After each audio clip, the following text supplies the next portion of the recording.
talagang tinuring mong kapamilya noon pa. Like yun, yung nasa Riyadh kami, talagang kami magkakasama, tapos bigla silang mapupunta rito. Dinami-daming lugar, no? Dito pa tayo magkakasama, makakagala dito sa Canada, no?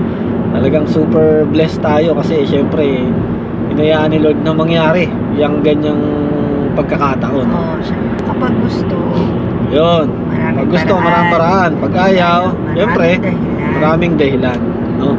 Baby, may tanong nga pala ako. Anong mamimiss mo kila ano? Kila kuya, tsaka kila ate? Lahat. Lahat. Lahat, no? Yung kakain tayo. Sa labas? Kahit sa bahay, Sa pagkakain mall, tayo. gano'n. Tapos, yung dito, yung moments natin sa Sasakyan. sasakyan, yung away-away natin. Q! Cellphone mo, Q! Ganun, Cellphone mo, Q. ganun lagi yun eh. Si Kuya. Catherine! Tumingan ng malalim, no? Ako, miss ko yung ano, yung syempre yung Patakataka ka naman dyan. yung uwi kami ng bahay, nandun sila, alam yun. Tapos yung kakain, ganun. Pagkakain kasi kami, sabay-sabay talaga kami. Hindi pa pwedeng ano, hindi pa pwedeng mauna ang ano, mauna ang isa, no? Eh hindi to. Yun, pagkakain kami, sabay-sabay. Tapos, talagang ano, talagang sobrang ano. Sobra din yung magala namin. Pero mo, araw-araw, halos araw-araw, magala kami para lang, siyempre, para masulit din nila, ano, nila ate yung, tsaka nila kuya yung bakasyon nila. Siyempre, hindi naman po pwedeng nasa bahay lang sila. Diba? Tapos yun, yung mga banding talaga, banding. Kung napanood nyo naman yung mga vlog natin, di ba? Namin, talagang sobrang halos lahat yata dito sa BC na ikot namin, no?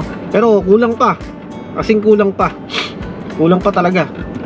Kung pwede nga lang mag-extend sila, yun, pwede yun, kaso syempre may mga trabaho din sila, tsaka meron silang mga dapat na unahin dyan sa Riyadh, no? Ayun, yung mga mamimiss namin. Saka yung ano, yung tipong ano talaga eh, pamilya talaga eh. Hindi na sila iba sa amin, no?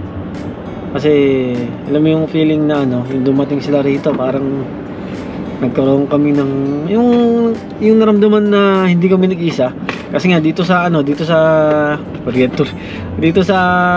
BC yun, siyempre bago pa nga lang kami, wala pa kaming ganun kakilala, no? Kasi hindi naman din kami naglalabas-labas talaga, no?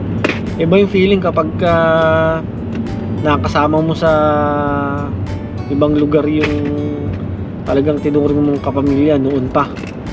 Like yun, yung nasa Riyadh kami, talagang kami magkakasama, tapos bigla silang mapupunta rito. Yung feeling namin na hindi kami nag-iisa, ganun, na andyan sila, ganun.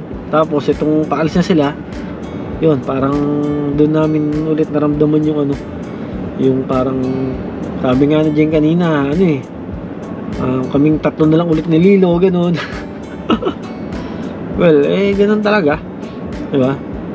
Kaya nga talagang pinupush namin yung ano, next trip namin, no? Hopefully at praying na sana patuloy yun at kaming mga magkakaibigan, no, ay magkakita-kita sa ibang lugar, no. Yan yung ano guys, yan yung tenyo. At pag nangyari yan, naku po, talagang sobrang saya at sobrang ganda, memorable yung mangyayari na yan, no. Kaya praying na sana matuloy yun, no. Kaya yun, oo naman, matutuloy talaga yan, no? Matutuloy yun. Kung sino yung willing sumama, go. Oo. Yan. Hindi pa namin alam. Claiming. Alam namin yung lugar, pero syempre ayaw namin sabihin muna sa inyo kasi surprise yan.